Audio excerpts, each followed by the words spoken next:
ఈ బాదాం హల్వా రెడీ అయిందని మనకి ఎప్పుడు తెలియాలి? ఈ మిక్స్చరు సైడ్లో అంటుకోకుండా, మీరు ముందు చూశారు కదా ఎటు చూసినా కింద అంటుకునేది, ఇప్పుడు మీరు దగ్గరికి చేస్తుంటే ఒక ముద్దలా తయారైపోతుంది. మన హల్వా రెడీ అయిపోయినట్టే. ఇంకా కొంచెం సేపు కావాలంటే కుక్ చేసుకోవచ్చు, లేదైనా ఇది పర్ఫెక్ట్గా ఉంది. ఈ హల్వాని ఇంత వేడివేడిగా అయితే తినలేము. దీన్ని ప్లేట్లో వేసి కొంచెం చల్లారిన తర్వాత మరి వేసేసుకొని తింటే చాలా బాగుంటుంది. సో కొంచెం ఎలా చల్లార్చుకుందాం, ఒక ప్లేట్లో వేసి చూద్దామా. మన బాదాం హల్వా రెడీ అయిపోయింది. దీన్ని ఒక ప్లేట్లో మనకు కావాల్సినంత వేసేసుకుందాం. చక్కగా చల్లారు నాయన, చల్లారు. కొంచెం సేపు చల్లారిన తర్వాత దీన్ని ఎంజాయ్ చేద్దాం. బాదాం హల్వా రెడీ అయిపోయింది. ఇందులో యాలకుల పొడి వేయడం మర్చిపోయాం, అయినా పర్లేదు.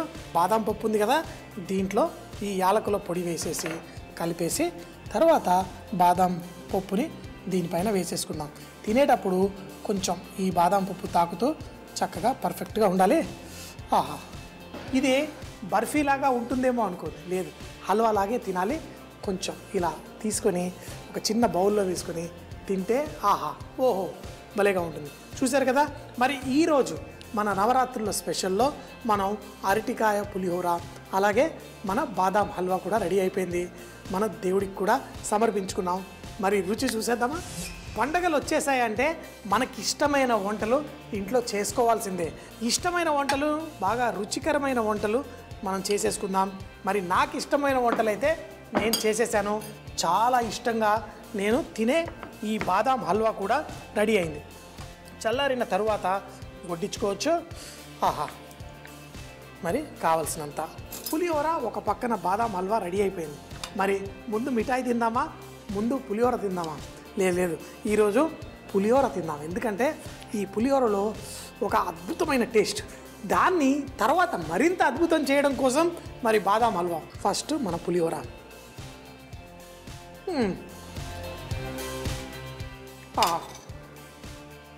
అరటికాయ పులిహోర ఇంత టేస్టీగా ఉంటుందా?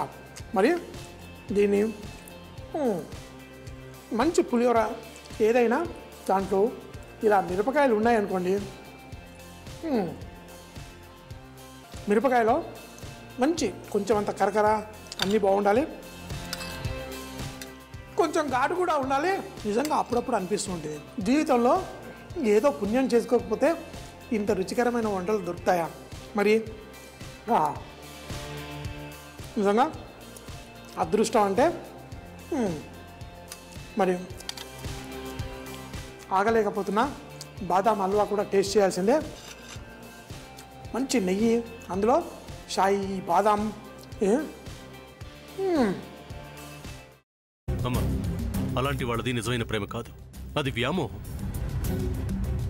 ఎగ్జాక్ట్లీ చిన్నత్త, నిజంగా ప్రేమించుకున్న వాళ్ళు అలా చేయరు.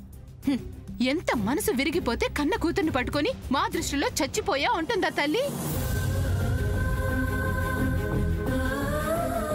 అది సరే అమ్మా, తన కూతురుతో తన మాట అనేటప్పుడు ఆమె మాటల్లో వ్యథ, కళ్ళల్లో బాధ గమనించావమ్మా? పెద్దబాబుకు బర్త్డే విషెస్ చెప్పు కూడా వెళ్ళాం కదా. ఊరికే ఎలా కాలిపోతుంది? మంట పెడితేనో పడితేనో తగలబడుతుంది.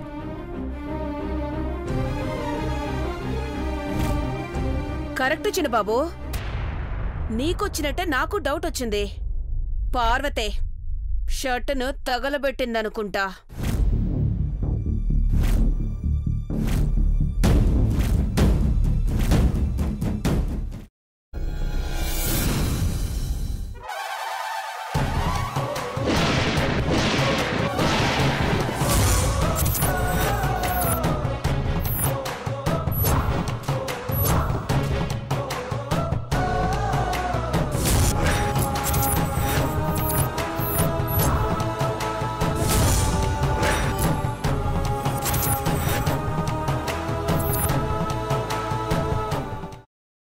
తర్వాత పొట్టు తీసేసి చాప్ చేసి పక్కన పెట్టుకోవాలి.